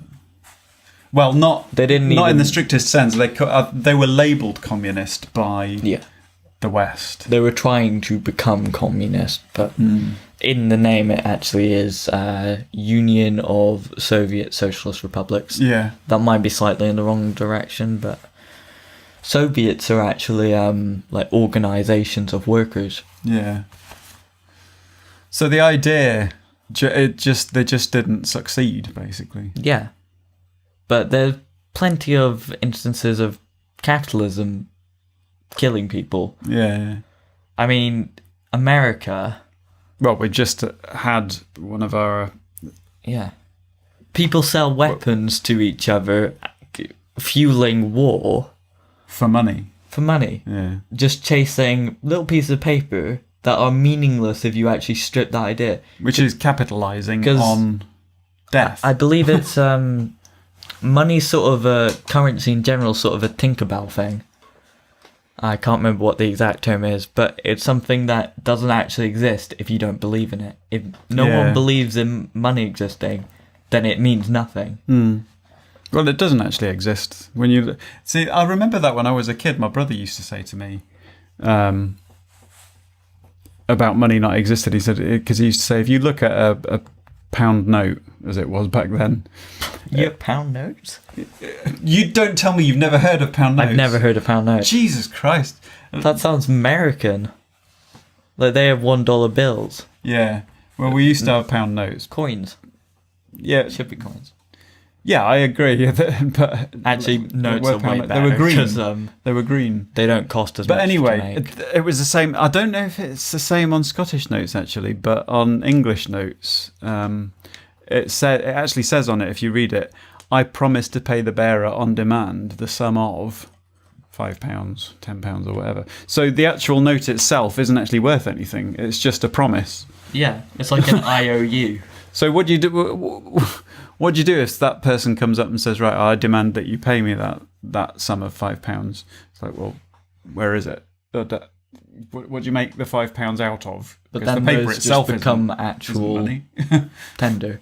Yeah, we've gotten onto money. It's an abstract concept. Yeah. I think we should be winding up. Right. No, one last thing. Make it the last, because we're nearly at 2.5 hours. And then I want to hear your thoughts on all the things that I've been suggesting, because they've been a bit, they're a bit radical to some people. Yeah. And you've given little thoughts, but most of the time you've just been taking in information, I feel, which is good. It means I can actually speak without you interrupting me every 5 seconds, like last time. Or the time before. I was listening to a podcast with us, and I was just like, I never interrupt. Why do you keep fucking interrupting me? I was drinking at that one. That was music, wasn't it? That pissed me off. And also, I started listening to Euro Truck Simulator in the background of doing some work. Yeah. And it just fucking disrupted my brain. Why? Because we kept going just, I don't know what we're talking about. And you just kept interrupting me, and it was just so clusterfuck. I mean, it was fun. But it's difficult to work to when it confuses my brain what's actually going on sometimes. Anyway. Thanks. No, it was fine. It was just... Anyway, I want to get epistocracy versus democracy up here. I think what it is, you're the same as me in some senses, that once you get a train of thought going and you want to vocalise something, you kind of got to get it out. I didn't mean aristocracy versus... democracy. I believe it was Washington Post or The Guardian. We'll go with Washington Post. I'm gonna have to say we need to wind up soon because I've got a long... Oh, fuck off. Are you talking to me? No, I'm talking to Washington Post. I've got a long weekend of work and I want to have time to have a couple of beers tonight before I go to bed. Here we go. Why replacing politicians with experts is a reckless idea. It was an opinion piece, I believe, or the long read. Anyway, fine privacy policy. Okay, so this is... I shall read the opening paragraph. After that, I think it's a bit plagiarising. Democracy is tired, vindictive, self-deceiving, paranoid, clumsy, and frequently ineffectual. Much of the time, it's living on past glories. The sorry state of affairs reflects what we have become, but current democracy is not who we are. It's just a system of government which we built and which we could replace. So why don't we replace it with something better? Now, epistocracy, I believe, is basically putting people that know shit in charge, experts.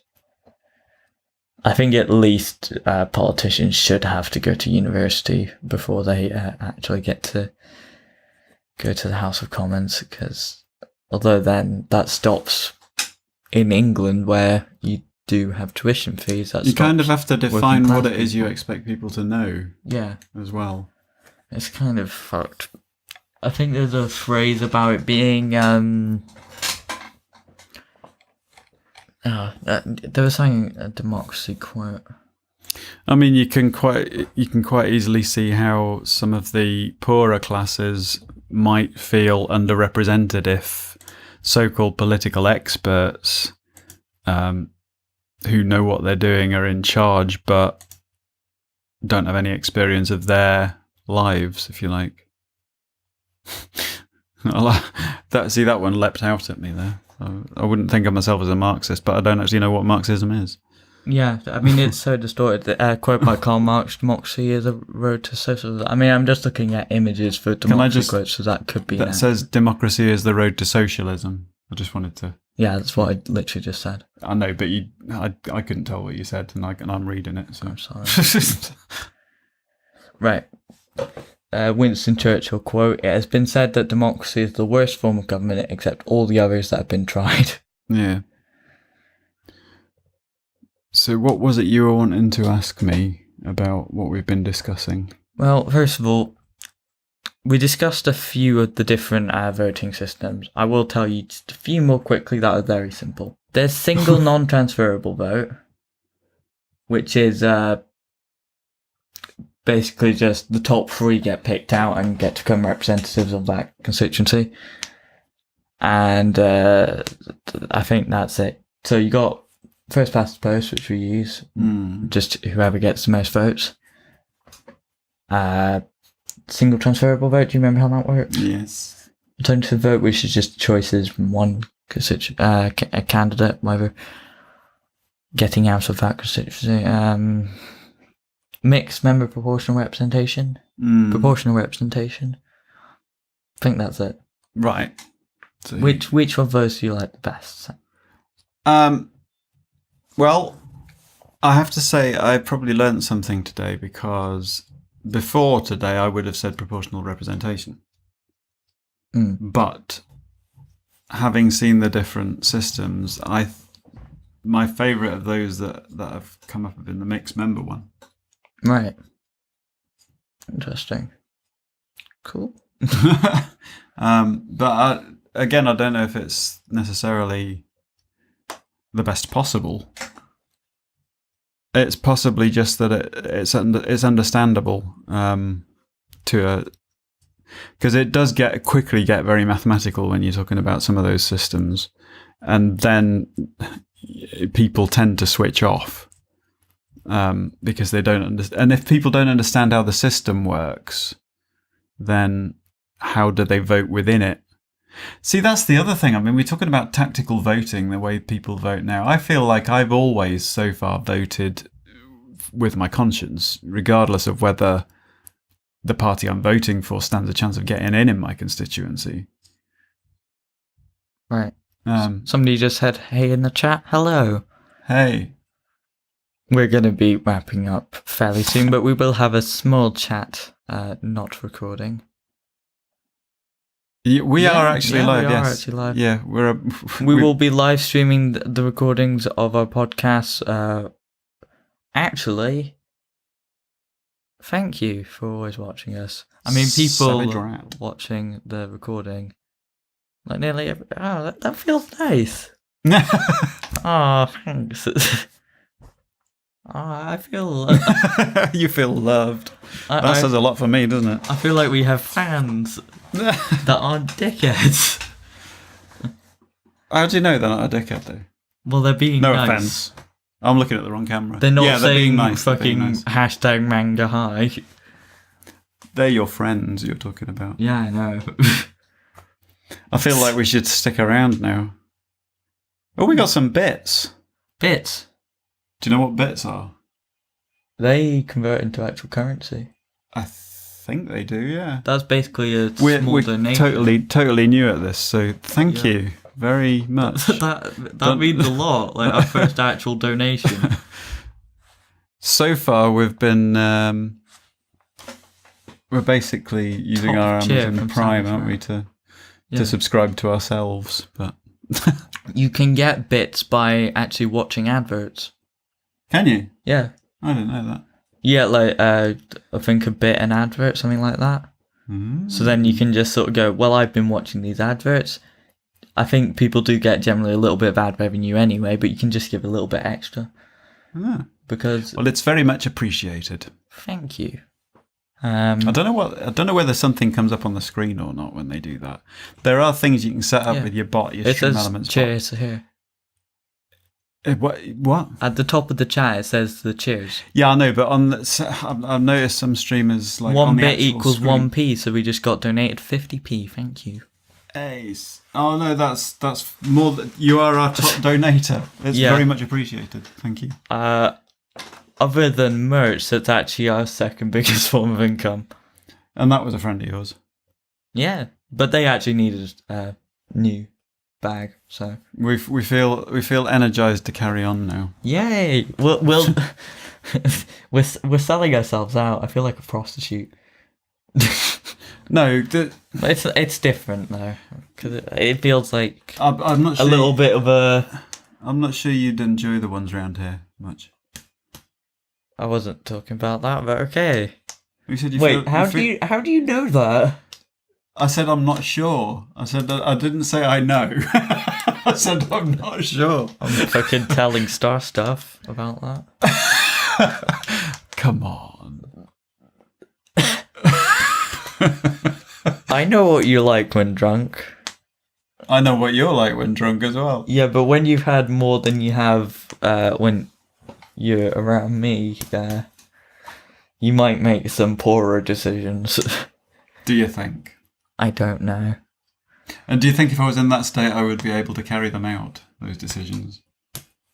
Probably not. Well, then. You probably missed the whole... This is not really democracy type stuff, is it? No. Oh, we've got a host as well. That's 2 hosters we've got now. Well, actually 3, because there was somebody else that also... We got viruses. Yeah. I keep saying we should do this more often.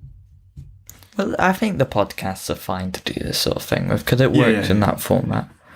Anyway, and what do you think about my system of how we should decide who actually gets to vote?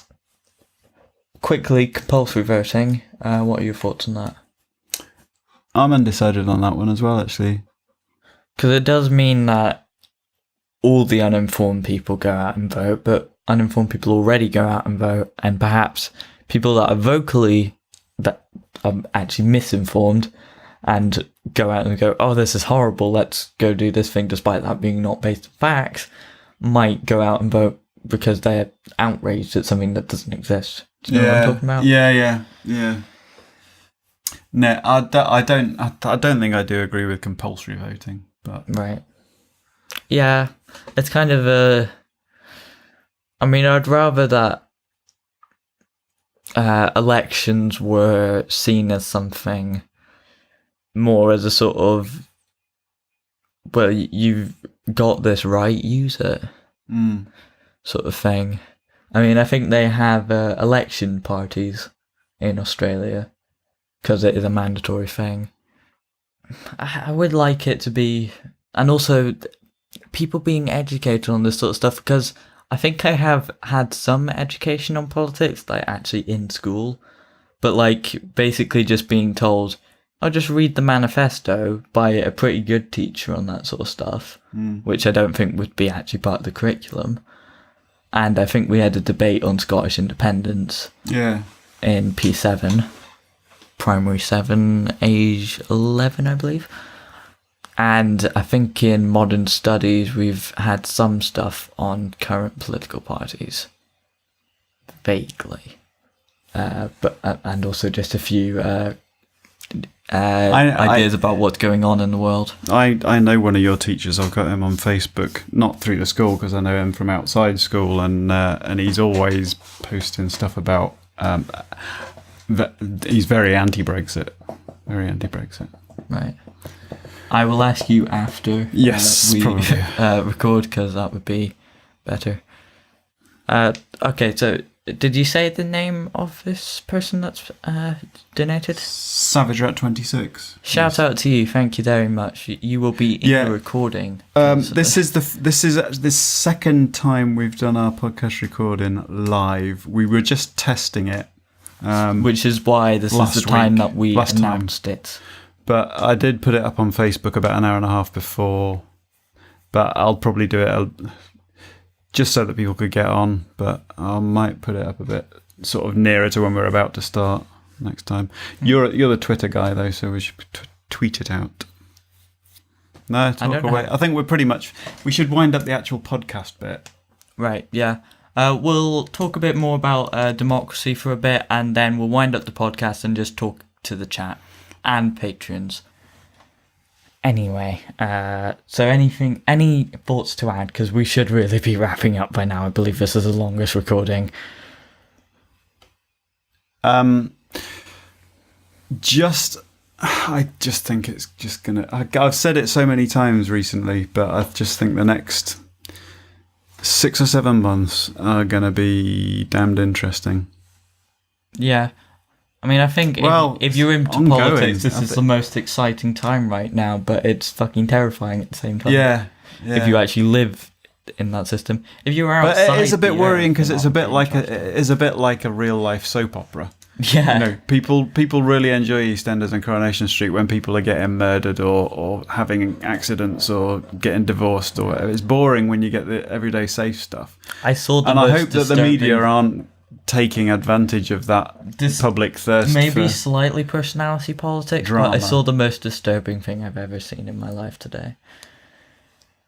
As Photoshop Trump without the spray tan. Sorry? A Photoshop Trump without a spray tan. Oh, why are we looking at Trump without a spray tan? It's genuinely horrific. What is it? It's Donald Trump without spray tan. There've been more horrific areas where he's just had like red around his eyes. Mm-hmm. And looked a bit like Dracula. Yeah. Anyway, that's slightly off topic. Shall we end it? Yeah, we're about to finish the podcast recording. In summary, people can be stupid, but we should still let them vote. And actually have a proportional system, possibly with local bits. Oh, sorry, I thought you were reading somebody else's quote there. Was that you? No, that was me. That was you. I can't have original thoughts. You're going to be a Facebook meme, aren't you? Am I? Yeah, you'll have your photo on one of these cards and... that will make... That's on my bucket list, actually. I'll say, wow, that got deep. No, please make my quote something of substance. Not like cunt trumpet then, like the last... Cunt Trump. Cunt's a Trump. Trump's a cunt. Cunt a Trump. I feel like some potential viewers wouldn't like our bad language, but then fuck them. They're all cunts anyway.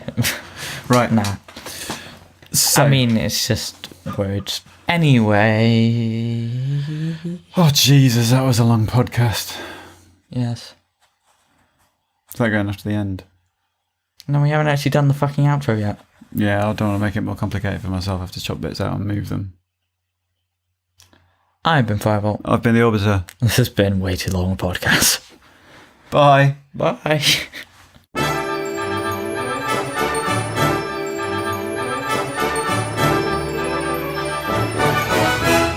Thanks for watching. We'd really appreciate if you support us on various things, obviously subscribing on YouTube, Twitch, following us on Twitter or Facebook. We have a Discord server that you can join and talk to us and other people, and a website where you can check out blog posts. And obviously this isn't free for us to run, so if you'd like to support us financially, we have a Patreon page where you can donate monthly and get subscriber rewards. We also have a Stream Elements tipping page where you can make one-off donations. The links are all in the description. Farewell. See you next time.